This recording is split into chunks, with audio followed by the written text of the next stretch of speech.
এবাদতের রাত। আজকে রাতটা বাজারে ঘোরার রাত নয়, দোকানে বসার রাত নয়, আটটে দোয়া কবুল হওয়ার রাত। সেই রাতে সবাই যেন মসজিদে থাকে।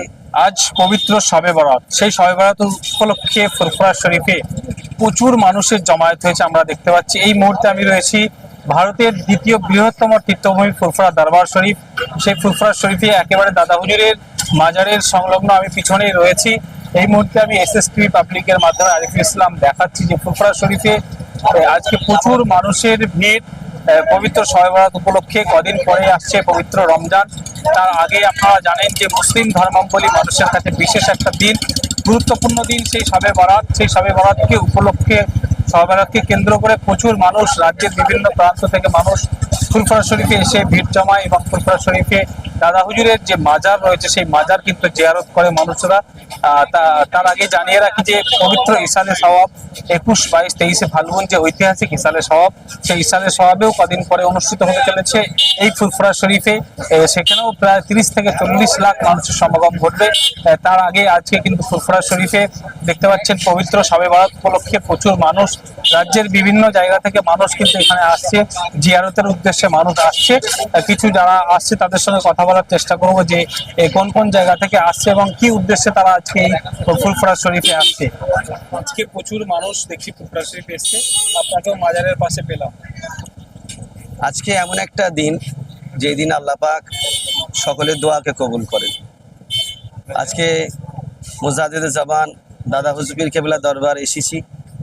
সবাই যেমন এসেছে, সবাই তেনাকে দাদা হুজুর বলে মানে, আমিও তেনাকে দাদা হুজুর বলে মানি। আজকের এসেছি তেনার কবর, তেনার মাজার জিয়ারত করতে।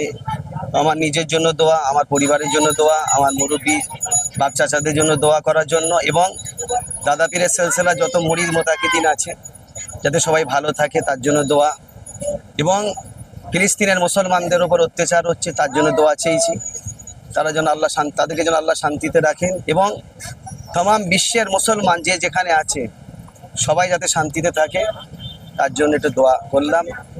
এটাই বিশেষ করে বাংলার সকল মুসলমানকে বলবো, আজকে রাতটা এবাদতের রাত। আজকে রাতটা বাজারে ঘোরার রাত নয়, দোকানে বসার রাত নয়, আটটে দোয়া কবুল হওয়ার রাত।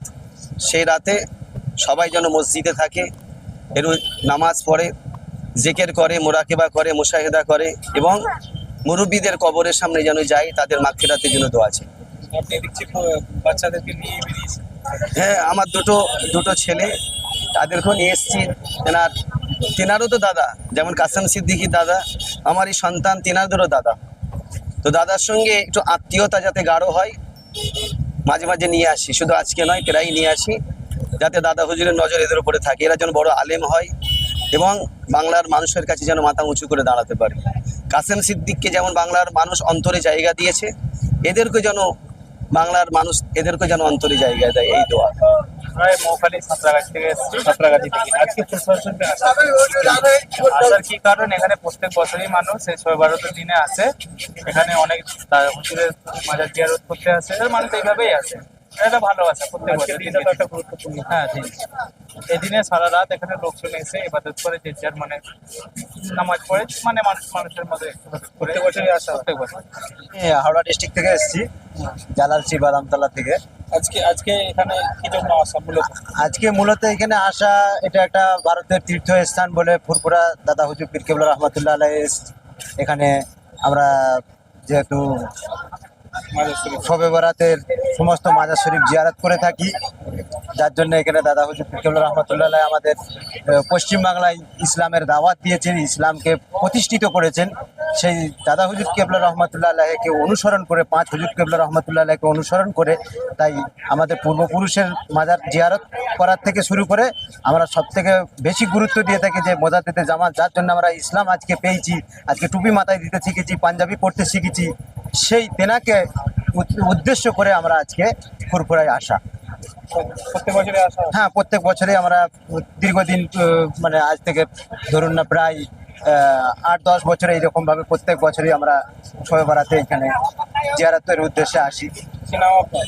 আমার নাম মোহাম্মদ বরকত মোল্লা, হাওড়া ডিস্ট্রিক্টে বাড়ি।